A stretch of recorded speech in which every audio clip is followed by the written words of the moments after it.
નમસ્કાર મિત્રો, વિચાર વિમર્શ ચેનલમાં નવા એક વિડીયો સાથે હાજર છીએ, જેનો વિષય છે કાશ્મીર.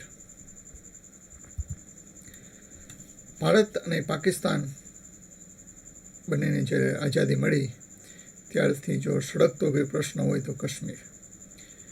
કાશ્મીરના પ્રશ્નને લીધે ભારત અને પાકિસ્તાન વચ્ચે ચાર યુદ્ધો થયેલા છે, તેમજ પાકિસ્તાન દ્વારા આતંકી પ્રવૃત્તિ કરી અને ભારતમાં આતંકવાદ ફેલાવવામાં આવે છે. તો આપણે આના માટે કાશ્મીરના ટોપિકને આપણે સમજવા માટે બધો પ્રયાસ કરીશું. આપ જોઈ રહ્યા છો તે ઇમેજ પહેલગામની છે. પહેલગામ જે કાશ્મીરમાં આવેલું છે, જેમાં તાજેતરમાં જે પહેલગામની બાજુમાં બેસન ઘાટી આવેલ છે, ત્યાં આતંકી હુમલો થયેલો છે, જેથી હાલ ન્યૂઝમાં હાઇલાઇટ થયેલું છે. તો વાત કરીએ, પહેલગામ એ કાશ્મીરમાં આવેલ એક હિલ સ્ટેશન છે. પહેલગામ એ આપણે અમરનાથ યાત્રા જે દર વર્ષે યોજાય છે તેનો આરંભ બિંદુ હોય તો એ યાત્રા પહેલગામથી શરૂ થઈ છે.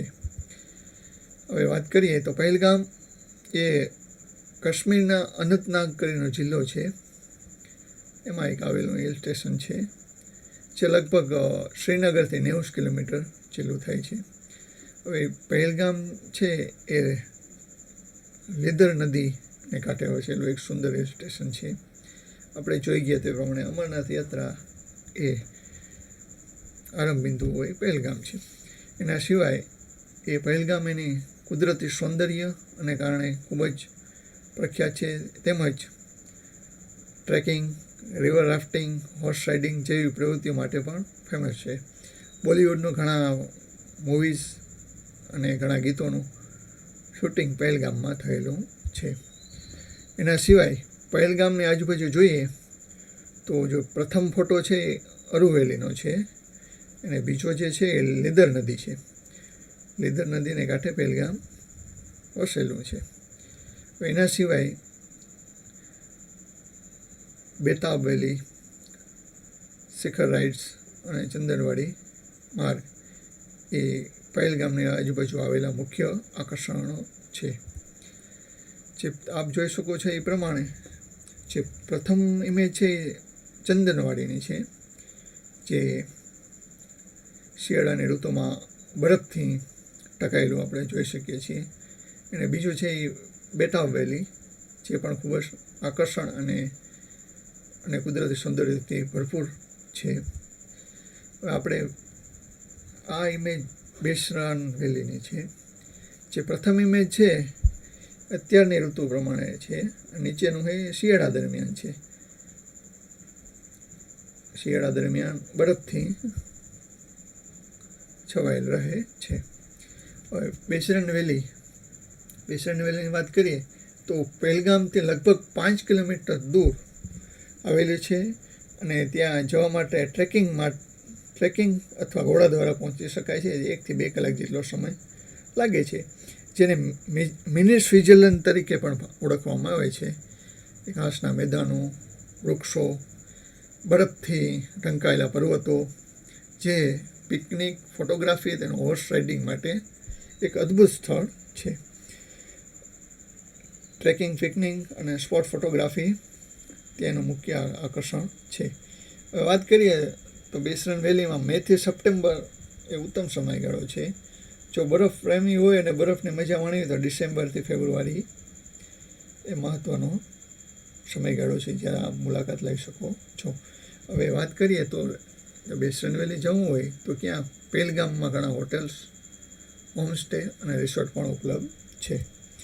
હવે વાત કરીએ, આપણે તમે ઇમેજ જોઈ શકો છો પહેલગામથી બાજુમાં જે અહીંયા બેસરન વેલી આવેલી છે, ક્યાં જે હમણાં તાજેતરમાં જ આતંકી હુમલો થયેલો છે, જેનાથી આ બેસરન વેલી પહેલગામ ન્યૂઝમાં મહત્ત્વનો ચર્ચાસ્પદ વિષય રહ્યો હતો. જે આતંકવાદ પાકિસ્તાન પ્રેરિત ફેલાવવામાં ભારતમાં આવે છે અને ખાસ કરીને કાશ્મીરમાં ફેલાવવામાં આવે છે.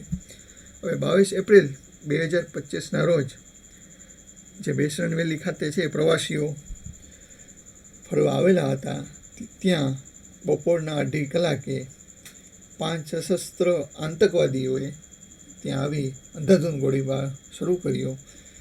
હુમલાખોરોએ મુસાફરોના નામ અને ધર્મ પૂછી અને હિન્દુ મુસાફરોને નિશાન બનાવી અને ખાસ કરીને જે પુરુષ ટુરિસ્ટ હતા એને નિર્મમ હત્યા કરવામાં આવી.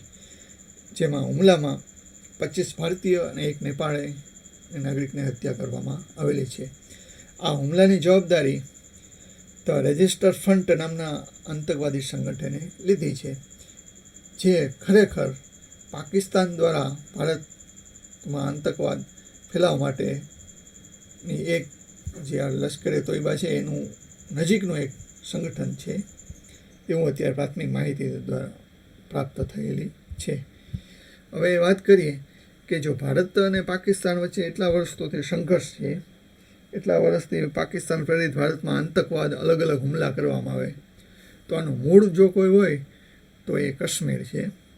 એનું કારણ એ કે જે કાશ્મીરની સમસ્યા છે, કે જે આ પ્રશ્ન છે કે વિવાદ જે પાકિસ્તાન કહી રહ્યો છે, તેનું મુખ્ય કાશ્મીર માટે છે. એનું કારણ કે કાશ્મીર એ ખરેખર ભારતનો અભિન્ન અંગ છે, પણ પાકિસ્તાન તેના વર્ષોથી એમનો દાવો કરે છે કે ભાઈ કે અમારે કાશ્મીર જોઈએ, પણ ખરેખર આમ જોઈએ તો કાશ્મીર ભારતનો અભિન્ન હિસ્સો છે. ને જ્યારે ભારતને આઝાદી મળી 1947માં, ત્યારે કાશ્મીરના રાજા મહારાજા હરિસિંહે ભારતમાં અધિકૃત રીતે ભારતમાં ભેળવ્યો છે. હવે આપ જોઈ શકો તો એ પ્રમાણે જે ભારતને આઝાદી મળી તે પહેલાંના ભારત કે ઇન્ડિયાની છે, જે બ્લુ કલરનું દેખાય છે એ પ્રિન્સલેસ સ્ટેટ એટલે કે રજવાડોનું રાજ્ય હતું. જે પીળા કલરનું દેખાય છે તે અંગ્રેજો દ્વારા ડાયરેક્ટ શાસિત રાજ્ય હતું. હવે આપણે આગળ વાત કરીએ તો ભારત અને પાકિસ્તાનના કાશ્મીર વિવાદ છે એને ઇતિહાસને પૃષ્ઠભૂમિ તપાસીએ તો 15મી ઓગસ્ટ 1947ના રોજ ભારતને આઝાદી મળી અને બ્રિટિશ હિન્દુસ્તાન વિભાજિત થયો, જેમાં ભારત અને પાકિસ્તાન એમ 2 રાષ્ટ્ર બન્યા. જેમાં દેશમાં આવેલા પ્રિન્સેસ સ્ટેટ એટલે સ્થાનિક રજવાડોએ જે અંદાજિત 562 થી 565 કહેવામાં આવે છે, તેમણે નક્કી કરવાનું હતું ભારત સાથે જોડાવું છે, પાકિસ્તાન સાથે જોડાવું કે સ્વતંત્ર રહેવું. તેઓ દ્વારા નક્કી કરવાનું હતું, રજા દ્વારા નક્કી કરવાનું હતું. એ ઈચ્છે તો ભારતમાં પણ જોડાઈ શકે, જે ઈચ્છે તો પાકિસ્તાનમાં જોડાઈ શકે અને સ્વતંત્ર પણ રહી શકે, આવું અંગ્રેજો દ્વારા ઠરાવવામાં આવેલું હતું. હવે વાત કરીએ તો આપ જોઈ શકો તો એ જમ્મુ અને કાશ્મીરનો પ્રિન્સલી સ્ટેટનો નકશો છે. જે વાત કરીએ તો કાશ્મીરમાં છેલ્લા જે રાજા હતા મહારાજા હરિસિંહ હતા.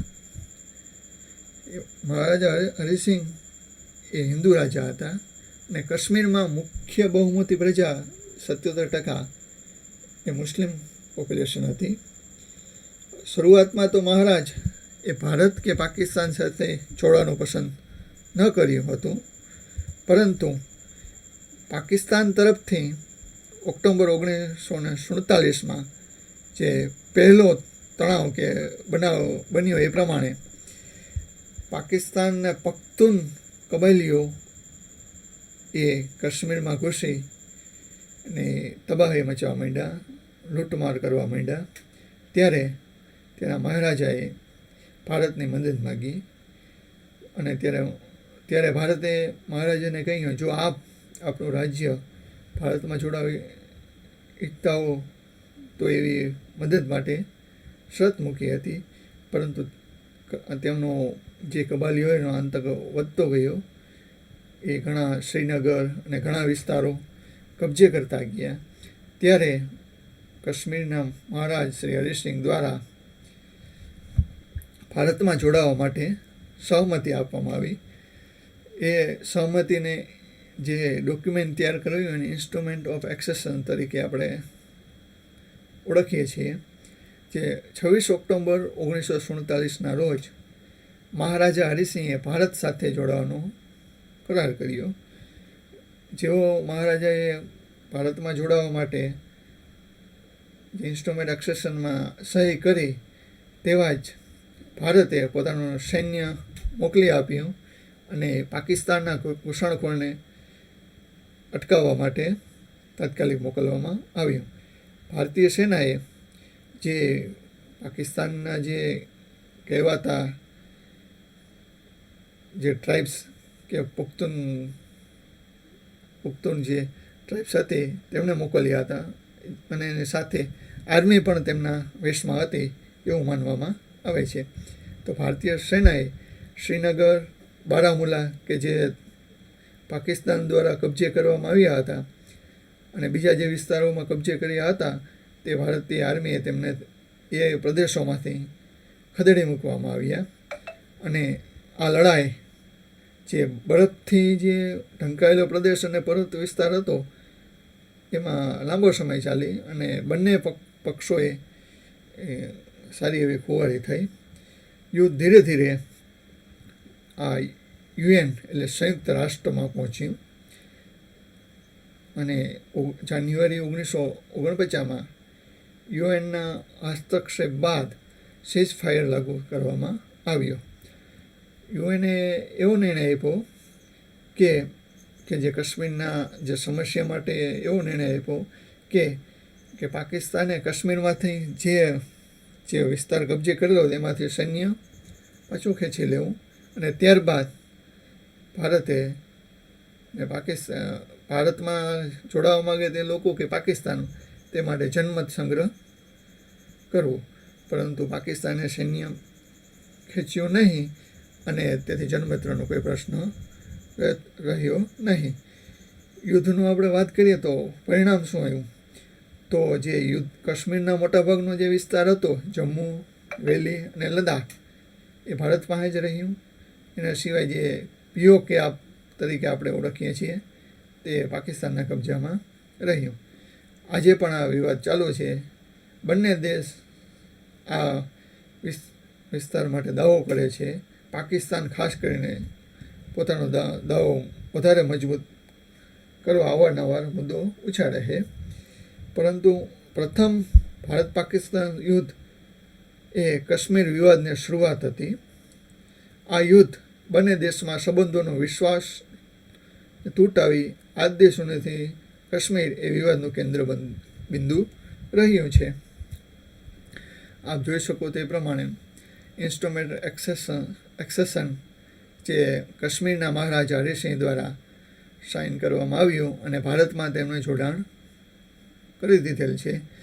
જે આપ જોઈ શકો તે પ્રથમ સાઇન છે મહારાજા હરિસિંહની છે સીલ સહિત, જ્યારે બીજી માઉન્ટન બેન્ટન જે ગવર્નર જનરલ ઓફ ઇન્ડિયા એના દ્વારા બંનેની સહીથી જોડાણ કરવામાં આવેલું, ભારતમાં કાશ્મીરનું જોડાણ કરવામાં આવેલું છે. આ પ્રમાણે જોઈ શકો તે જવાહરલાલ નહેરુ અને કાશ્મીરના છેલ્લા મહારાજા હરિસિંહ આપણે જોઈ શકો છો ભારતમાં અધિકૃત રીતે જોડાણ આપતા. આવી રીતે કાશ્મીર એ ભારતનો અભિન્ન ભાગ બની ગયું છે.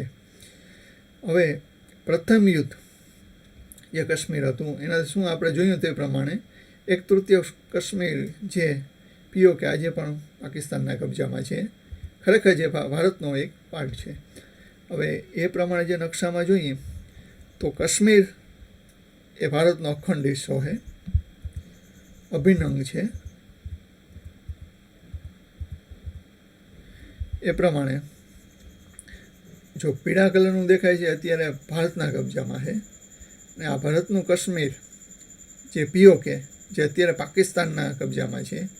જ્યારે અક્ષય ચીન એ પાકિસ્તાને જે તે વખતે ચીનને આપી દીધેલ છે અને ચીને પણ લઈ લીધેલ છે, પણ ખરેખર આ પ્રદેશ ભારતનો છે. આ LOC જે LOC લાઇન ઓફ કંટ્રોલ.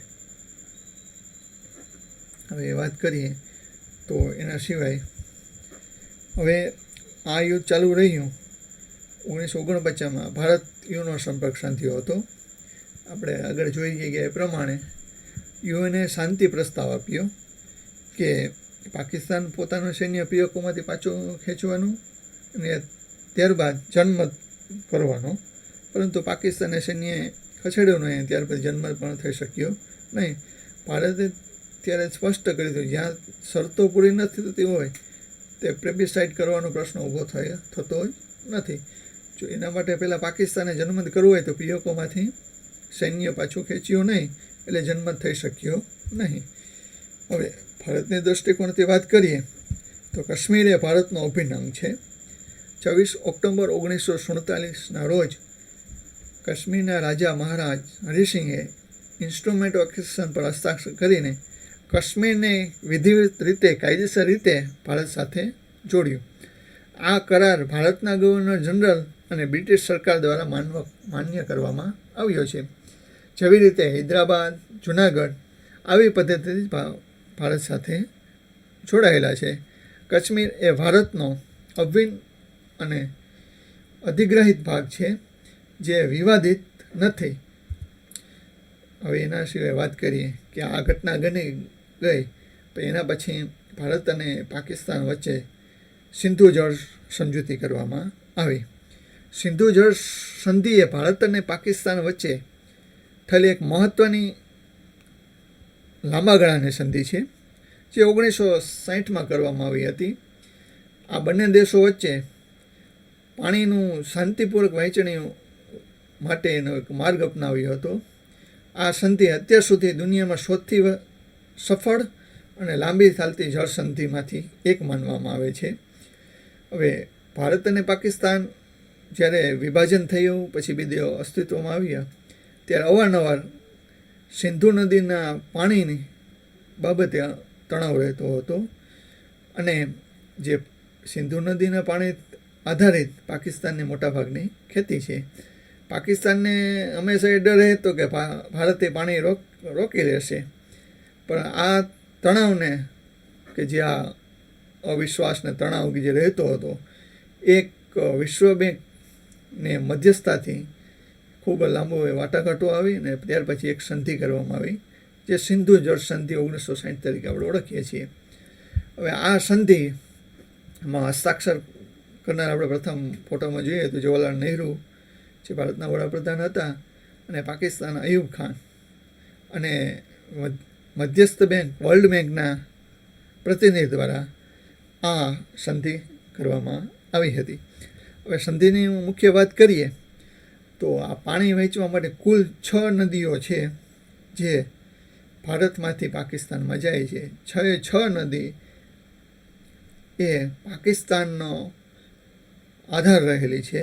જો આ નદીમાંથી જો પાણી ના જાય પાકિસ્તાનમાં તો પાકિસ્તાનની હાલત અત્યંત કપરી બની રહે અને પાકિસ્તાનના પતન થતાં કોઈ ના રોકી શકે. હવે વાત કરીએ તો ભારતને મળેલી આ પ્રમાણે 3 નદી ભારતના ભાગમાં આવી અને 3 નદી પાકિસ્તાનમાં આવી. ભારતને મળેલી રવિ, બિયાસ અને સતલુજ જે પૂર્વની નદીઓ છે એ ભારતના ભાગે આવી ને પાકિસ્તાનને ભાગમાં 3 નદી આવી, સિંધુ, ઝેલમ અને ચિનાબ. હવે આ પાકિસ્તાન માટે એક સુરક્ષાની ગેરંટી થઈ ગઈ. કેમ કે આ સંધિ પ્રમાણે ભારત એ પશ્ચિમની જે નદીઓ છે એનો સતત પ્રવાહ એમને મળી રહે એવી એને ખાતરી મળી ગઈ. અને જો ભારત કોઈ પશ્ચિમની નદીઓમાં નવા પ્રોજેક્ટ કે કંઈ ડિઝાઇન કરે તો એને પાકિસ્તાનને જાણ કરવાની રહે છે. હવે એના માટે બંને દેશોની એક સંયુક્ત ઇન્ડસ કમિશન રચવામાં આવ્યું જે દર વર્ષે બેઠક યોજી અને પાણીમાં સહયોગ જાળવવા માટે પૂરતો પ્રયાસ કરે છે. હવે સંધિનું આપણે મહત્ત્વ જોઈએ તો ભારતના દૃષ્ટિએ પાણીનો ન્યાયસંગત ઉપયોગ થાય એ હેતુથી આ સંધિ કરવામાં આવી હતી અને જે તે વખતે આંતરરાષ્ટ્રીય દબાણોથી બહાર આવવાના રસ્તા તરીકે ભારતે આ સંધિનો સ્વીકાર કર્યો હતો જે કે વર્લ્ડ બેંકના જે મધ્યસ્થતાથી જે કરવામાં આવ્યું તે પ્રમાણે. અને વિશ્વ શાંતિમાં ભારતે યોગદાન આપ્યું હતું અને પાકિસ્તાન માટે પાણીની સતત સુરક્ષા તરીકે આ સંધિ જોવાય છે અને પાકિસ્તાની ખેતી માટે જીવનદાયી આ સાબિત થયેલ છે. હવે વાત કરીએ તો ઇન્દુસ નદી, ઝેલમ નદી અને ચિનાબ નદી. જે ઇન્દુસ કે નદી કે સિંધ નદી આપણે કહીએ છીએ, પાકિસ્તાનની સૌથી મહત્ત્વની નદી છે. પાકિસ્તાનના પંજાબ, સિંધ, બલુચિસ્તાન પ્રદેશોમાંથી વહી અને અરબ સાગરમાં મળે છે.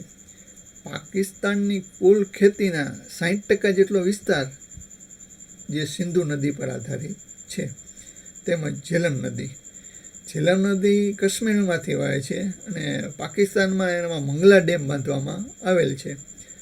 પંજાબ અને સિંધને પાણી, પીવાનું પાણી હોય કે સિંચાઈ હોય, એ ઝેલમ નદી પ્રોવાઈડ કરે છે. ચિનાબ એ હિમાચલ પ્રદેશમાંથી થઈને જમ્મુમાંથી વહે છે, જે પાકિસ્તાનના લાખો હેક્ટરની જમીનને પહોંચે છે. આ 3 નદી એ પાકિસ્તાનની જીવાદોરી સમાન છે, જે ભારતમાંથી વહે છે. ભારતનું અત્યાર સુધી મોટું માન એ હતું કે અત્યાર સુધી ભારતે આ સંધિની શરતો જાળવી અને એમને નુકસાન ના જાય, બરાબર, એ રીતે ભારતે જે વિશ્વ શાંતિના માર્ગે ભારત ચાલી અને અત્યાર સુધી ભારતે આ સંધિ સફળતાપૂર્વક મહત્ત્વનું યોગદાન આપેલું છે. ભારત અને પાકિસ્તાન વચ્ચે 3 યુદ્ધો થયા, પરંતુ આ સંધિમાં ઊની આંચ ન આવી હતી, જે ભારતનો એક શાંતિપ્રિય અને સહકાર માટે આપણા જે વરેલા સિદ્ધાંત છે તે આપણે જોઈ શકીએ છીએ. હવે વાત કરીએ તો આપણે પહેલાં જોયે પ્રમાણે ઇન્દુસ કે સિંધુ નદી પાકિસ્તાનની જીવાદોરી છે. હવે પાકિસ્તાનની જે પશ્ચિમ નદીઓ મળેલી છે, ઇન્દુસ, ઝેલમ અને ચિનાબ, એને સંપૂર્ણ પાકિસ્તાનને આપવામાં આવ્યો છે. ભારતને જે પશ્ચિમ નદીમાં હક છે, પણ એ સીમિત ઉપયોગ કરી શકે, વીજળી હોય કે ઘરગથ્થુ ઉપયોગ માટે પાણીનો ઉપયોગ કરી શકે છે. જો પાકિસ્તાનની ખેતી માટે જો આ નદીઓ બંધ થઈ જાય તો પાકિસ્તાનની ખાદ્ય સુરક્ષા ખતરામાં પડી જાય. પાકિસ્તાનમાં નવી સિંચાઈ પ્રણાલીઓ અને ડેમ અને કેનાલ બધું આ 3 નદીઓ પર જ આધારિત છે. પાકિસ્તાન પ્રવેશતી નદીઓમાં જેટલી પાકિસ્તાનની નદીઓ છે એ 90% જેટલું પાણી એ ભારતમાં જ આવે છે, ઇન્દુસ એની સહાયક નદીઓમાંથી જ આવે છે. અને આ નદીઓ વહી જતું પાણી એ પાકિસ્તાનના ઇન્ડસ બેસિન સિસ્ટમનો એક ભાગ છે.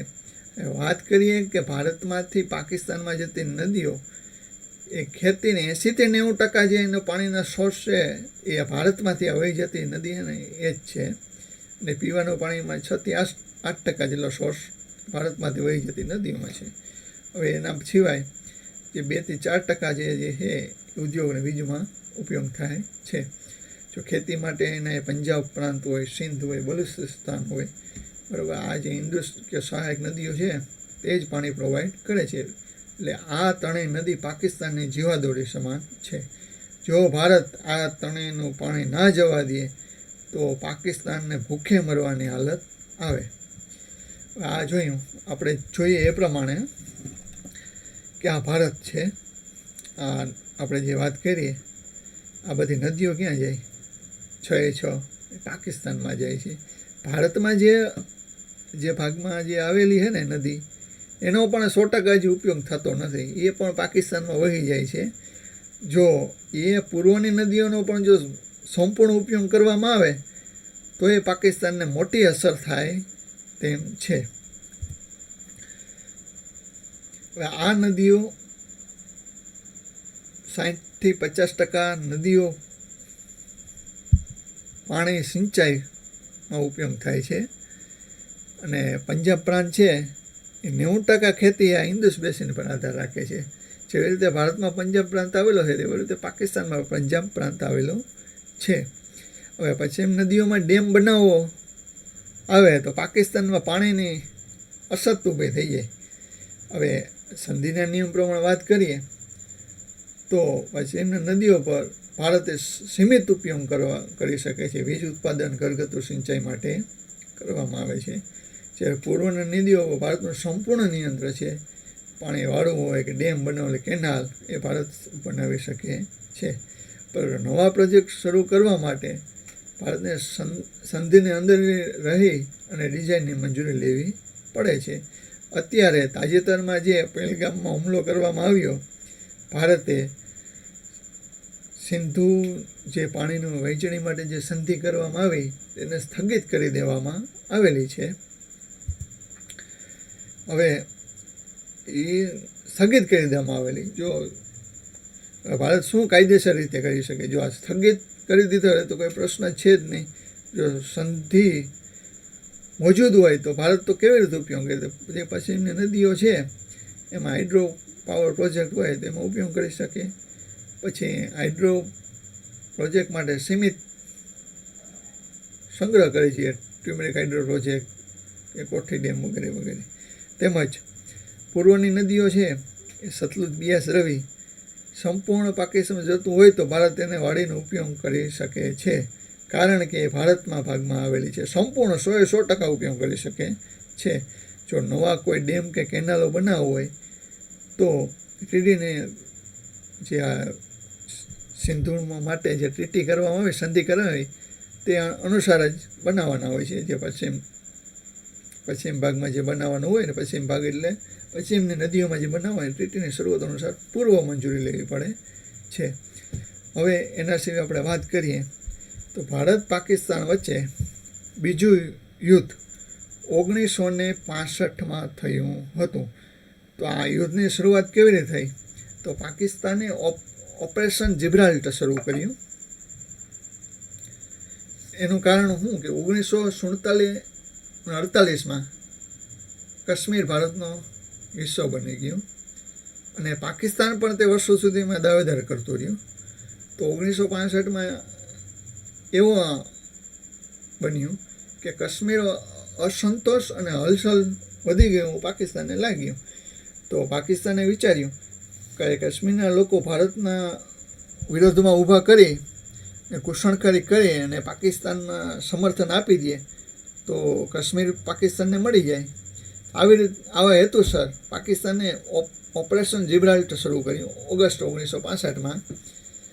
તો પાકિસ્તાની ઘૂસણખોરો સૈનિકો સિવિલિયનના વેશમાં કાશ્મીરમાં ઘૂસ્યા અને લોકોમાં બળવો ભડકવાનો પ્રયાસ કર્યો.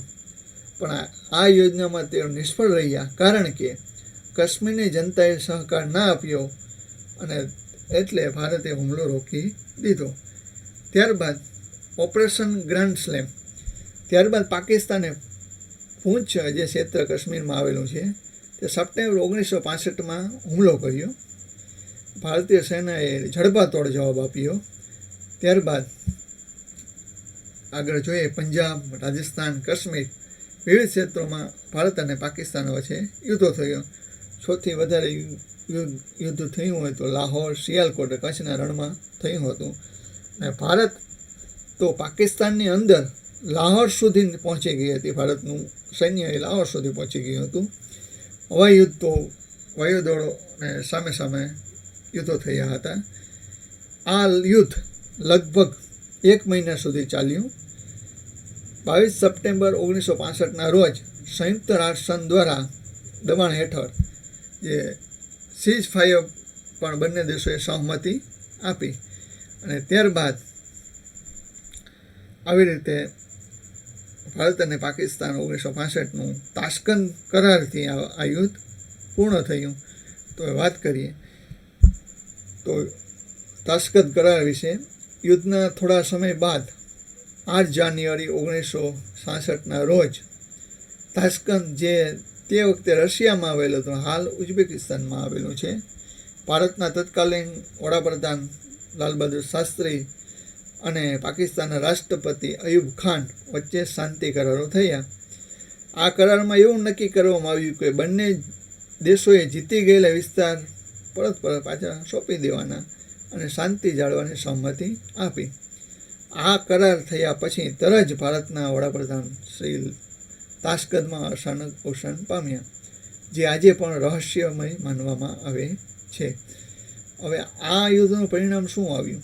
તો આ યુદ્ધનું પરિણામ એ આવ્યું, બંને દેશો તરફ પુષ્કળ જાનહાનિ થઈ અને નાણાકીય નુકસાન ભોગવવું પડ્યું.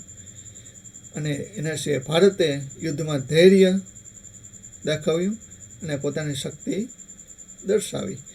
કાશ્મીરનો મુદ્દો તો યથાવત રહ્યો, એનો કોઈ ઉકેલ ન આવ્યો, અને પાકિસ્તાનની જે ઝડપથી જે કાશ્મીર જીતી લેવાની તમન્ના હતી તે આશા ઉપર પાણી ફરી વળ્યું.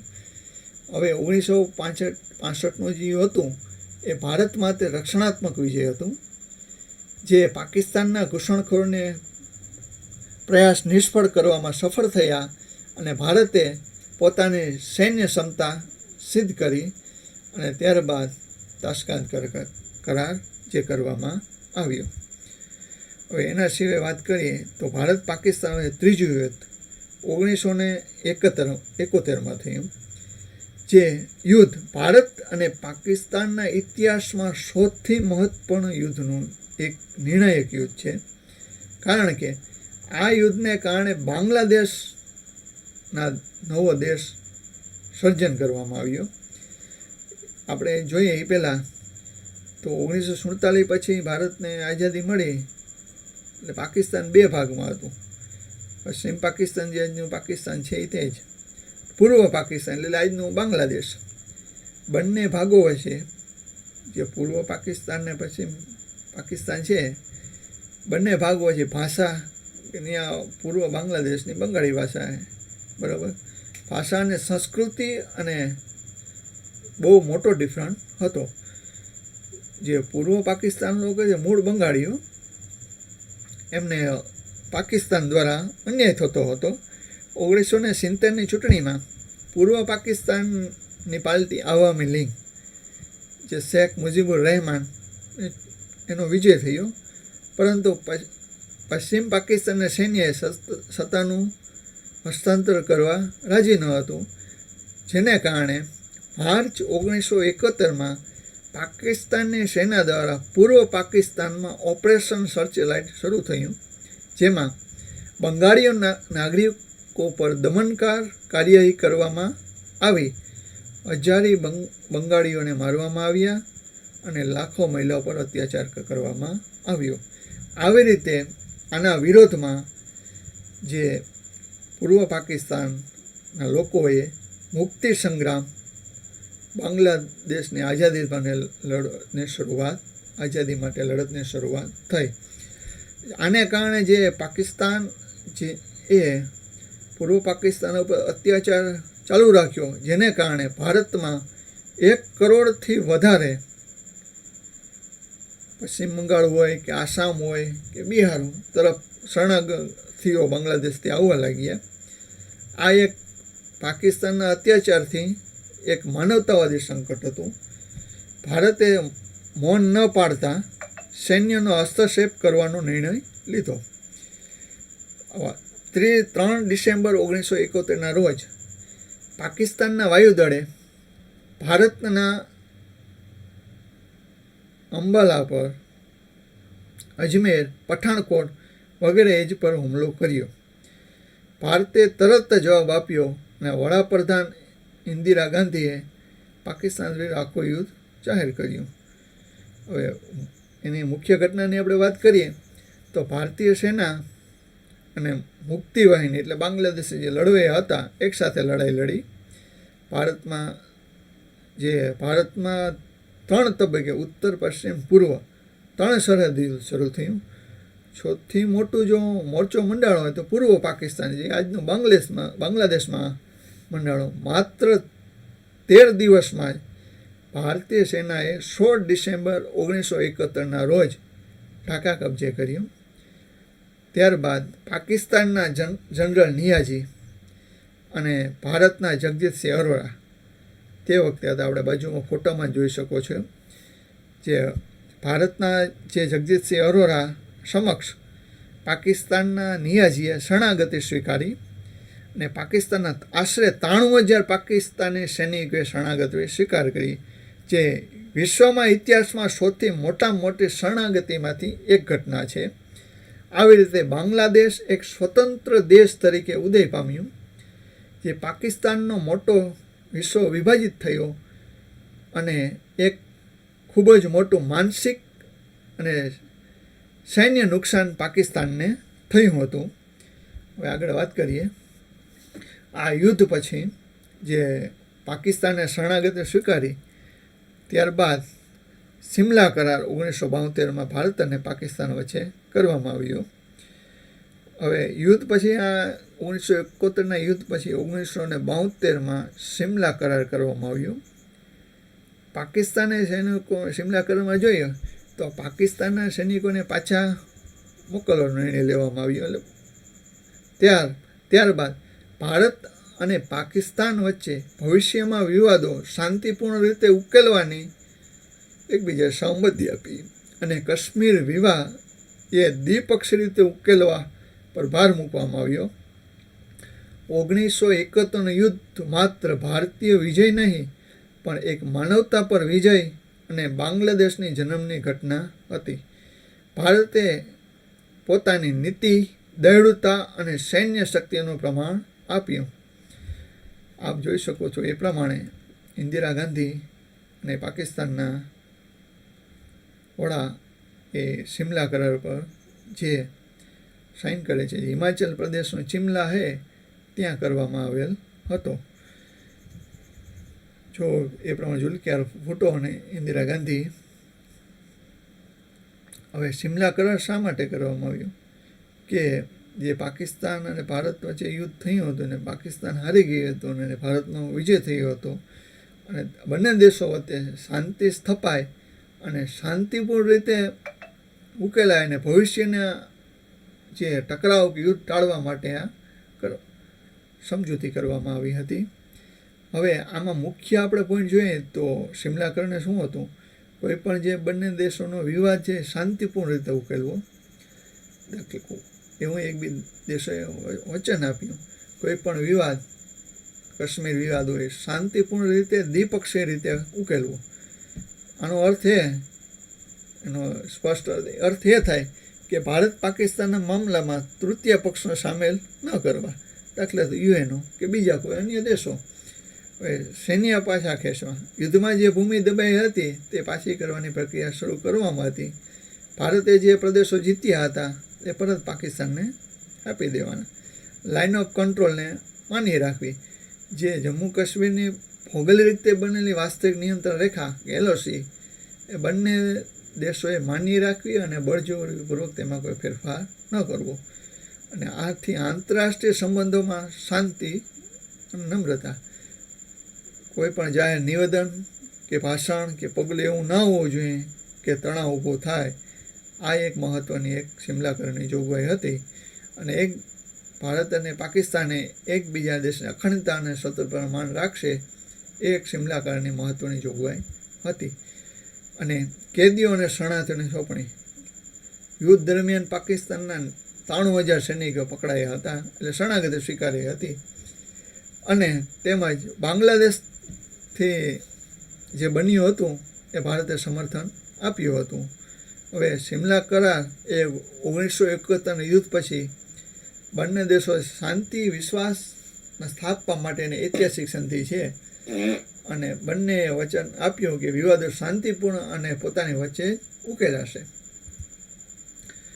હવે આગળ વાત કરીએ તો ભારત અને પાકિસ્તાન એ બંને અણુ શક્તિ ધરાવતા એવા દેશ હતા. ભારતે પણ અણુ ધડાકા કર્યા હતા અને પાકિસ્તાને પણ કર્યા હતા.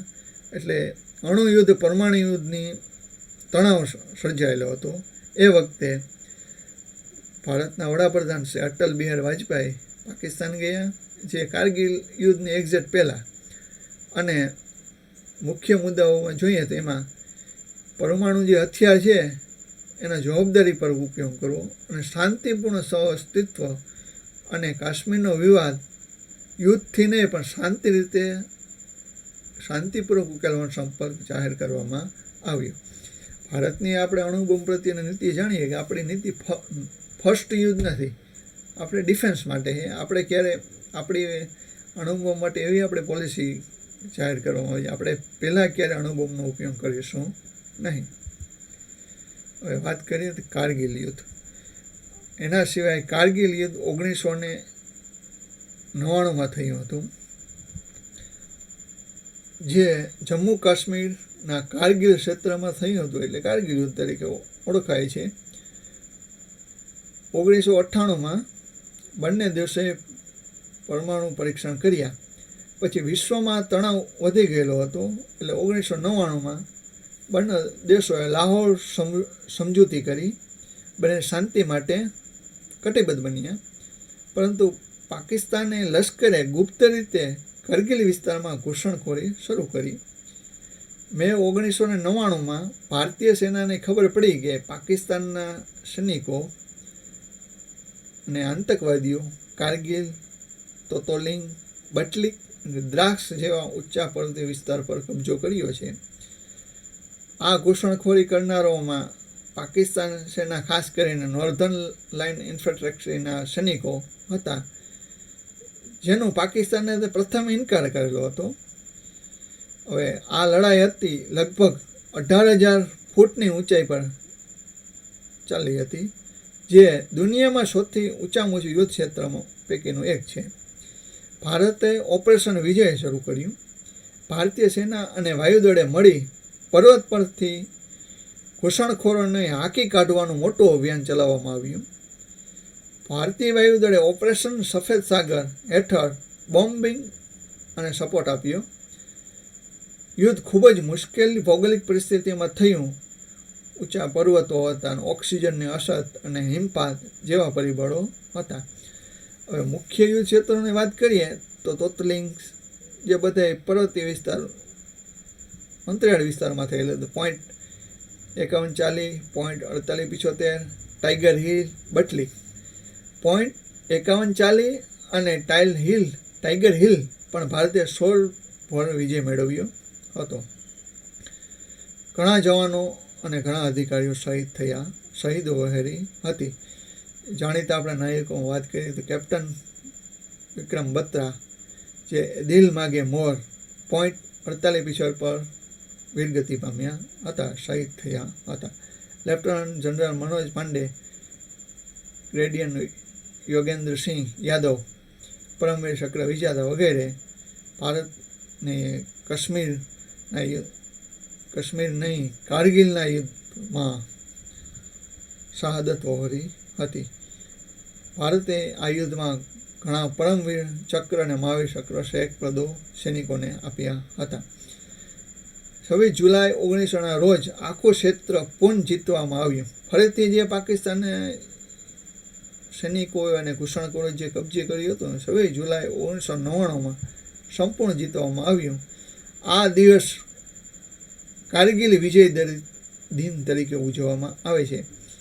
આંતરરાષ્ટ્રીય દબાણ અને ભારતીય પુરાવાને કારણે પાકિસ્તાને પોતે દાવાનો ઇનકાર કરવો પડ્યો. પહેલાં પાકિસ્તાન ઇનકાર કરતો હતો, પણ આંતરરાષ્ટ્રીય દબાણ અને ભારતના પુરાવાને પોતાનો દાવાનો ઇનકાર કરવો પડ્યો.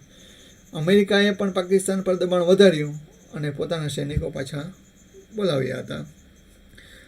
આ કારગિલ યુદ્ધનું પરિણામ જોઈએ તો ભારતે વિજય મેળવ્યો. પાકિસ્તાનની આંતરરાષ્ટ્રીય એક ઢીલા અને અસ્થિર દેશ તરીકે ઉભર્યું. પાકિસ્તાન વડાપ્રધાન નવાઝ શરીફ અને લશ્કરના વડા પરવેઝ મુશર્રફ વચ્ચે આંતરિક રાજકીય વિખવાદ થયો. ત્યારબાદ મુશર્રફે નવાઝ શરીફને હટાવી અને રાષ્ટ્રપતિ પદ હસ્તગત કર્યું. કારગિલ યુદ્ધ એ ભારતનો શૌર્ય, સંકલ્પ અને એકતાનું પ્રતીક છે. દેશના જવાનોનું બલિદાન આજે પણ દરેક ભારતીયના હૃદયમાં જીવન છે. આ યુદ્ધ સ્પષ્ટ કર્યું કે ભારતીય સૈન્ય ક્ષમતા અને દેશભક્તિ પારાવાર છે. કારગિલ યુદ્ધ 1999. હવે એના સિવાય વાત કરીએ તો ભારત પાકિસ્તાન વચ્ચે સીઝ ફાયર એગ્રીમેન્ટ 1949 અને 2003 થયેલા હતા, જે યુનોની મધ્યસ્થતામાં થયેલો પ્રથમ સીઝ ફાયર હતો. જે સમય સીમા સીઝ ફાયર લાઇન કહેવાતી, જે ત્યારબાદ જે 1972માં શિમલા કરાર બાદ LOC કહેવામાં આવી. હવે 2003માં નવું સમજૂતી પત્ર આપ્યું, જેનો મુખ્ય હેતુ સરહદ પર શાંતિ જાળવી રાખવી, હથિયાર વિનાનો વાતાવરણ બનાવવાનો પ્રયાસ હતો. હવે વાત કરીએ તો એના સિવાય આ ભારત અને પાકિસ્તાન વચ્ચેના મુખ્ય યુદ્ધો હતા. હવે પાકિસ્તાન પ્રેરિત જે આતંકવાદ જે ભારતમાં ફેલાવવામાં આવે એમાંથી મહત્ત્વના જોઈએ તો પુલવામા આંતરિક હુમલો. પુલવામા આતંકી હુમલો 14 ફેબ્રુઆરી 2019ના રોજ કરવામાં આવ્યો, જે CRPFના કાફલા પર આત્મઘાતી હુમલો હતો, જે આપણા દેશના 40 જવાનો શહીદ થયા હતા. વળતા જવાબમાં ભારતે બાલાકોટ એર સ્ટ્રાઇક કરી ને પાકિસ્તાન આતંકવાદી કેમ્પ પર બોમ્બમારો ચલાવ્યો હતો. 5 ઓક્ટોબર 2019ના રોજ ભારતે બંધારણીય નિર્ણયમાં ફેરફાર કર્યો. આર્ટિકલ 370 અને 35A રદ કરી કાશ્મીરને જે સ્પેશિયલ દરજ્જો મળતો હતો, કે મહારાજા હરિસિંહે જે કાશ્મીર ભારતમાં જોઈન્ટ કર્યું તે વખતે ખાસ શરતો રાખવામાં આવી હતી. એમાં ભારત એ ડિફેન્સ, વિદેશ નીતિ કે સંચાર એ સિવાયની બાબતમાં હસ્તક્ષેપ નહીં કરે, એમાં સ્પેશિયલ દરજ્જો હતો તે સમાપ્ત 2019માં કરવામાં આવ્યો. અને જમ્મુ અને કાશ્મીરને, લડાખને અલગ અલગ યુનિયન ટેરિટરી કેન્દ્રશાસિત પ્રદેશો બનાવવામાં આવ્યા. હવે વાત કરીએ કે કાશ્મીરનો યુદ્ધો એટલા થયા કાશ્મીર બાબતે, પરંતુ પાકિસ્તાનની આમાં કાળી ના ફાવી. એટલે જેવી કાળી ના ફાવી એટલે આ પ્રોક્સી વોર લડવાનું પાકિસ્તાને શરૂ કર્યું, જેથી આતંકવાદનો સહારો લઈને આવું ચાલુ કર્યું. તો 1989 પછી જમ્મુ કાશ્મીરમાં મોટી આતંકી ઉથલાપથલ શરૂ થઈ. જે મૂળ જે નિવાસી હતા કાશ્મીર પંડિત, તેને આતંકવાદીઓ દ્વારા હત્યા કરવામાં આવી અને મોટા પાયે નરસંહાર કરવામાં આવ્યો.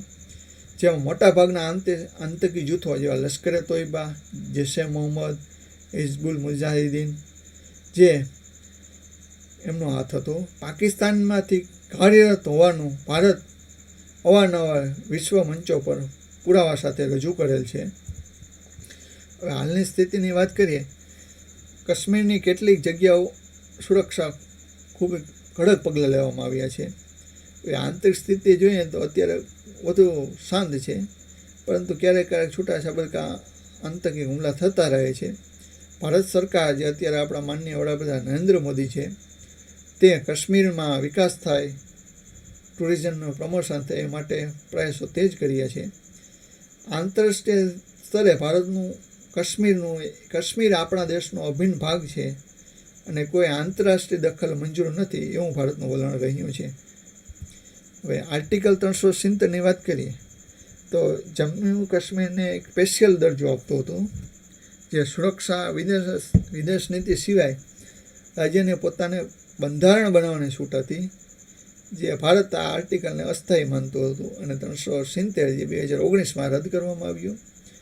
5 ઓગસ્ટ 1920ના રોજ ભારત સરકાર દ્વારા 370 અને 35A રદ કર્યું અને 2 યુનિયન ટેરિટરી કેન્દ્ર શાસિત પ્રદેશોમાં વિભાજિત કર્યું. જમ્મુ અને કાશ્મીરને વિધાનસભા સાથે કેન્દ્ર શાસિત પ્રદેશ બનાવવામાં આવ્યું, જ્યારે લડાખને વિધાનસભા વગર કેન્દ્ર શાસિત પ્રદેશ બનાવવામાં આવ્યું. કાશ્મીર એ ભારતનું અભિન્ન ભાગ છે. 2019 પછી કેન્દ્ર સરકારે કહ્યું કે કાશ્મીરમાં વિશ્વનીય શાંતિ સ્થાપવા માટે સેનાની તૈનાતી જરૂરી છે. વિકાસ, રોજગાર, શિક્ષણ અને આર્થિક સુધારણા માટે ખાસ પહેલ કરવામાં આવી છે. ભારતનું માનવું છે કે કાશ્મીરમાં શાંતિ અને સુખાકારી લાવવા માટેની વિકાસ પૂંજી છે. આ હેતુસર રેલવે, રોડ, વીજળી અને ઇન્ટરનેટ સેવાનું નવનિર્માણ કરવામાં આવ્યું. હવે ટુરિઝમ ઉદ્યોગની વાત કરીએ તો 2023-24માં પહેલી વાર 2 કરોડથી વધારે પ્રવાસીઓ કાશ્મીરની વિઝિટ લીધી. આપણે જોઈએ છો પહેલગામમાં હુમલો થવાનું મુખ્ય રીઝન શું, કે ભાઈ ટુરિસ્ટને જ કેમ ટાર્ગેટ કરીએ. એનો મુખ્ય હેતુ આ છે કે જો કાશ્મીરમાં ટુરિઝમ વધે તો એના લોકો આર્થિક રીતે સશક્ત થાય, બરાબર, અને રોજીરોટી મળવાને કારણે જે ભારત પ્રત્યે એમનો લગાવ દિવસે દિવસે વધતો ના જાય અને કાશ્મીરને પછાત રહીએ અને એનો વિકાસ ન થાય એ પાકિસ્તાન ઈચ્છે છે. એના હેતુસર આ હુમલો થયેલો પ્રથમ દ્રષ્ટિએ જોઈ શકાય છે. હવે આપણે વાત કરીએ તો કાશ્મીરમાં આતંક વગેરે પાકિસ્તાન શું ભૂમિકા ભજવે, તો આપણે વાત કરીએ તો 1989 પછી કાશ્મીરમાં આતંકવાદ વધ્યો. જે પાકિસ્તાન એ કાશ્મીરમાં આતંકવાદને પ્રોત્સાહન આપે છે, તાલીમ આપે છે, આર્થિક અને બધો સપોર્ટ આપે છે, તેમજ ક્યારેક જરૂર પડે તો ડિપ્લોમેટિક કવર પણ આપે છે. હવે પાકિસ્તાનની ISI એજન્સી જે આતંકવાદ ફેલાવવા માટે કુખ્યાત છે, ઇન્ટર સર્વિસ ઇન્ટેલિજન્સ ISI, એ આતંકવાદી સંગઠન કહી લ્યો, એનું કાર્ય એવું જ રહ્યું છે. લશ્કરે તોયબા હોય કે જૈશે મોહમ્મદ હોય, હિજાબીન વગેરેને સશસ્ત્ર તાલીમ આપવા, હથિયાર આપવા, પૈસા આપવા અને પૂરતી માહિતી આધારો આપવા, એ કામ પાકિસ્તાન કરી રહ્યું છે ISI મારફતે. હવે આતંકવાદી કેમ કાશ્મીરની નજીક જે આ POK જે પાકિસ્તાન કબજો કરીને બેઠો હોય ને, ત્યાં અનેક સ્થળોએ આતંકવાદી કેમ્પો કાર્યરત છે. તે ભારતે અવારનવાર સેટેલાઇટ ઇમેજ, ગુપ્તચર માહિતી, પકડાયેલા આતંકવાદી આધારે અને પાકિસ્તાનને છે એના ડાયરેક્ટ એમાં ઇન્વોલ્વ છે, ભારતે પુરાવો પણ આપેલો છે. હવે ઇન્ટરનેશનલ ટેરરિસ્ટમાં વાત કરીએ તો લશ્કરે તોયબા, જૈશે મોહમ્મદ જે આતંકવાદી સંગઠન જે પાકિસ્તાનમાંથી ઓપરેટ કરે છે, તે UN સિક્યુરિટી કાઉન્સિલ દ્વારા પ્રતિબંધિત સંગઠનો જાહેર કરવામાં આવ્યા છે. જૈશે મોહમ્મદના પ્રમુખ મસૂદ અઝહરને UN અને ભારતે ગ્લોબલ ટેરરિસ્ટ તરીકે જાહેર કર્યો છે. હાફિઝ સઈદ જે લશ્કરે તોયબાનો સ્થાપક છે, US, UN અને યુરોપિયન દ્વારા આતંકવાદી જાહેર કરવામાં આવ્યો છે. હવે જોઈએ તો આજે આતંકવાદી સંગઠનોને જે ભારત ઉપર જે મુખ્ય આતંકવાદી હુમલા કર્યા, એમાં જોઈએ તો 2001નો ભારત સંસદ પર હુમલો હોય, તેમાં જૈશે મોહમ્મદનો હાથ હતો. 2008માં મુંબઈ હુમલો 26/11 જે લશ્કરે તોયબાનો હાથ હતો. 2016માં ઉરી હુમલો જે જૈશે મોહમ્મદનો હાથ હતો. 2019માં પુલવામા આતંકવાદી હુમલો જૈશે મોહમ્મદનો હાથ હતો. આ દરેક ઘટનામાં એવું સાબિત થયું છે કે જે આ ચારે ચાર ઘટનામાં હુમલો કરનાર રહેવાસી પાકિસ્તાનના હતા, તાલીમ પણ પાકિસ્તાનમાં થઈ હતી, અને કાશ્મીરમાં ઘૂસી અને આ બધું પ્લાન કરી અને પૂરતા પુરાવા મળ્યા છે. હવે આંતરરાષ્ટ્રીયની વાત કરીએ તો ફાઇનાન્શિયલ એક્શન ટાસ્ક ફોર્સ પાકિસ્તાનને ગ્રે લિસ્ટમાં 2019-22માં મૂક્યું હતું કે પાકિસ્તાન આતંકવાદને નાણાકીય પ્રવાહ રોકવામાં સંપૂર્ણ નિષ્ફળ ગયું હોવાથી પાકિસ્તાનને ગ્રે લિસ્ટમાં મોકલ્યું હતું. ભારતે અનેક વખત પાકિસ્તાનના આતંકી નેટવર્ક સામે ડોઝિયર રજૂ કર્યા હતા અને પૂરતી માહિતી આપી હતી. United nation, America, France, Germany વગેરે દેશોએ પણ પાકિસ્તાનને ક્રોસ બોર્ડર ટેરરિઝમ રોકવા માટે વારંવાર ચેતવણી આપે છે. હવે પાકિસ્તાન એક બાજુ આતંકવાદ ફેલાવે અને એવું બહાનું બતાવે કે ભાઈ અમારો એમાં કંઈ હાથ નથી, તો એને આંતરિક કાશ્મીરના હિસાબે થાય છે, કાશ્મીરના લોકો અસંતોષ એટલે થાય છે, એવી આ રજૂઆત કરે છે, જે તદ્દન પર્યાવરણીય વાત છે.